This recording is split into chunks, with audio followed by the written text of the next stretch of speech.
എൻ്റെ വീഡിയോയിലേക്ക് എല്ലാവർക്കും സ്വാഗതം. വീട്ടിൽ ഐശ്വര്യവും സമൃദ്ധിയും നിലനിർത്താൻ ഏറ്റവും പ്രധാനം ശുചിത്വവും പോസിറ്റീവ് ഊർജവുമാണ്. വീടും പരിസരവും വൃത്തിയായി സൂക്ഷിക്കുകയും വേണം. മുതിർന്നവരോടും സ്ത്രീകളോടും ആദരവോടെ പെരുമാറുകയും വേണം. വീടും പരിസരവും വൃത്തിയായി സൂക്ഷിക്കുകയും ഉപയോഗശൂന്യമായതോ കേടുപാടുകൾ സംഭവിച്ചതോ ആയ വസ്തുക്കൾ വീട്ടിൽ സൂക്ഷിക്കരുത്. അഴുക്ക് തുണികൾ കൂട്ടിവെക്കാതെ അപ്പോഴപ്പോൾ കഴുകി വൃത്തിയാക്കുക. പ്രവേശന കവാടം എപ്പോഴും വെളിച്ചമുള്ളതോ അലങ്കോലമില്ലാത്തതോ ആയി സൂക്ഷിക്കുക. ദിവസവും രാവിലെയും വൈകുന്നേരവും വിളക്ക് കൊളുത്തി പ്രാർത്ഥിക്കുന്നത് വീട്ടിലെ നെഗറ്റീവ് ഊർജം ഇല്ലാതാക്കി ഐശ്വര്യം നിറയ്ക്കാൻ സഹായിക്കും. വീട്ടിലെ അന്തരീക്ഷം ശാന്തമായിരിക്കാൻ ഭജനകളോ ശാന്തമായ സംഗീതമോ കേൾക്കാം. വീട്ടിലുള്ളവർ എല്ലാവരും പരസ്പര ബഹുമാനവും സ്നേഹവും ഉണ്ടായിരിക്കണം. വാസ്തുപ്രകാരം പോസിറ്റീവ് ഊർജം ആകർഷിക്കുന്നതിനായി വീടിൻ്റെ വടക്ക് കിഴക്ക് ദിശയിലോ അല്ലെങ്കിൽ കിഴക്ക് ദിശയിലോ തുളസിത്തറിയോ മണി പ്ലാന്റോ വെക്കുന്നത് നല്ലതാണ്. ദിവസം രാവിലെയോ വൈകുന്നേരവും വിളക്ക് കൊളുത്തി പ്രാർത്ഥിക്കുന്നത് വീട്ടിൽ നെഗറ്റീവ് ഊർജം ഇല്ലാതാക്കി ഐശ്വര്യം നിറയ്ക്കാൻ സഹായിക്കും.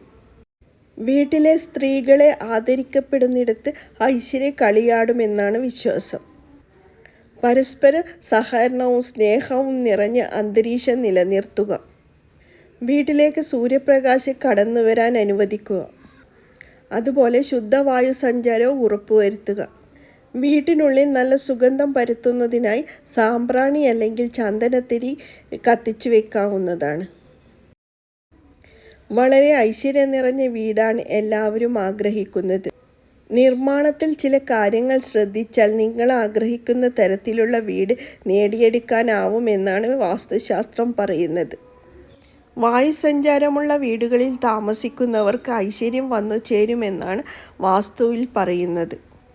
ഒരു വീട് നിർമ്മിക്കുമ്പോൾ ചില കാര്യങ്ങൾ ശ്രദ്ധിച്ച കുടുംബത്തിൽ ഐശ്വര്യം വന്നു ചേരും. പ്രധാന കവാടം, പൂജാമുറി, സ്വീകരണമുറി, കിടപ്പുമുറി തുടങ്ങിയ വീട് നിർമ്മാണ രീതികൾ വിശദമായി വാസ്തുശാസ്ത്രത്തിൽ പറയുന്നുണ്ട്.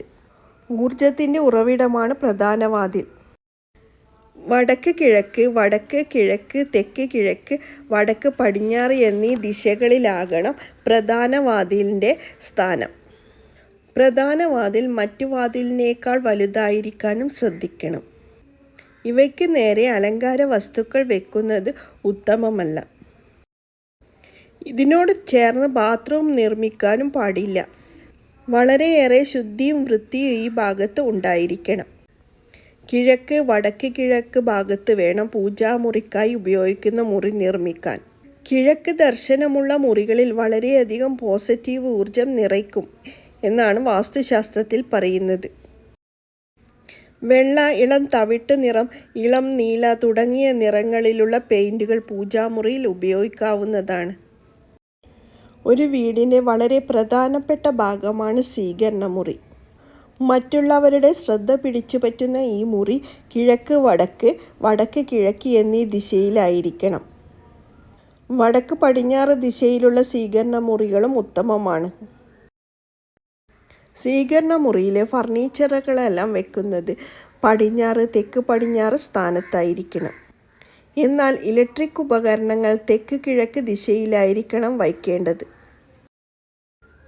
വടക്ക് ദിശയിലുള്ള ഭിത്തിയിലാണ് കണ്ണാടി വയ്ക്കാൻ നല്ലത്. തെക്ക് പടിഞ്ഞാറ് ദിശയിൽ കിടപ്പുമുറി വന്നാൽ ആരോഗ്യവും സമൃദ്ധിയും വന്നു ചേരും. എന്നാൽ വടക്ക് കിഴക്ക്, തെക്ക് കിഴക്ക് എന്നീ ദിശകളിൽ കിടപ്പുമുറി പാടില്ല. കിടപ്പുമുറിയിലെ കട്ടിലിന് മുന്നിലായി ടിവിയും കണ്ണാടിയും വരാതിരിക്കാൻ പ്രത്യേകം ശ്രദ്ധിക്കണം. ഇവ വന്നാൽ അസ്വസ്ഥതകൾ ഉണ്ടാകാൻ സാധ്യതയുണ്ട്. ഇളം നിറത്തിലുള്ള പെയിൻറ്റുകളാണ് കിടപ്പുമുറിക്ക് ഉത്തമം. വടക്ക് അല്ലെങ്കിൽ കിഴക്ക് ദിശയെ അഭിമുഖീകരിക്കുന്ന രീതിയിലായിരിക്കണം പണമോ ആഭരണമോ സൂക്ഷിച്ചിരിക്കുന്ന വീട്ടിലെ ഷെൽഫുകളോ അലമാരകളോ വെക്കേണ്ടത്. തെക്ക് പടിഞ്ഞാറ് ദിശയിലോ തെക്ക് ദിശയിലോ അലമാര വെച്ചതിന് ശേഷം വടക്ക് ദിശയിലേക്ക് വാതിൽ തുറക്കുന്ന രീതിയിലായിരിക്കണം അലമാരയുടെ സ്ഥാനം. ഇങ്ങനെ ചെയ്യുന്നത് വീട്ടിൽ സമ്പത്ത് നിറയും. വീടിൻ്റെ വടക്ക് കിഴക്ക് ഭാഗം എപ്പോഴും തുറന്നതും നല്ല വൃത്തിയായും സൂക്ഷിക്കുന്നതാണ് ഉത്തമം. വീടിൻ്റെ തെക്ക് ഭാഗം സൂചിപ്പിക്കുന്നത് ദൃഢമായ കുടുംബ ബന്ധങ്ങളെയാണ്. കുടുംബത്തിലെ ചെറിയ അസ്വാരസ്യങ്ങൾ ഒരു പരിധിവരെ നിയന്ത്രിക്കാൻ വാസ്തുശാസ്ത്രപ്രകാരം വീട് നിർമ്മിച്ചാൽ നേടിയെടുക്കാൻ കഴിയും. വളരെ നിസ്സാരമായ ചില കാര്യങ്ങൾ ശ്രദ്ധിച്ചാലും വീട്ടിൽ ഐശ്വര്യമുണ്ടാകും. ഉടഞ്ഞ കണ്ണാടി ഒരിക്കലും വീട്ടിൽ വയ്ക്കരുത്. പൊട്ടിയ പാത്രങ്ങൾ, പൂച്ചട്ടികൾ ഇവയെല്ലാം ഒഴിവാക്കണം.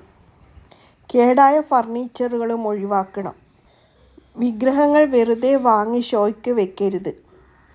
വീടിനുള്ളിലെ ഫോട്ടോകളും ശ്രദ്ധിക്കണം. താജ്മഹലിൻ്റെ ഫോട്ടോ വെക്കരുത്. മൃഗങ്ങളുടെ ചിത്രങ്ങളും മറ്റും വെക്കുന്നത് കുടുംബജീവിതത്തിന് ദോഷമായി വരും. കരയുന്ന കുഞ്ഞിൻ്റെ ചിത്രം, ഒറ്റക്കിളിയുടെ ചിത്രം എന്നിവയൊന്നും വെക്കുന്നത് നല്ലതല്ല. കിടപ്പുമുറിയിൽ കട്ടിലിനടിയിൽ ഒന്നും വെക്കുകയും ചെയ്യരുത്. വീടിനുള്ളിലെ ഇങ്ങനെയുള്ള ചെറിയ ചെറിയ കാര്യങ്ങളെല്ലാം ശ്രദ്ധിച്ചാൽ വീട്ടിൽ ഐശ്വര്യവും സമൃദ്ധിയും നിറയ്ക്കാൻ കഴിയും. അപ്പോൾ ഇന്നത്തെ വീഡിയോ ഇത്രയേ ഉള്ളൂ. എല്ലാവർക്കും നമസ്കാരം.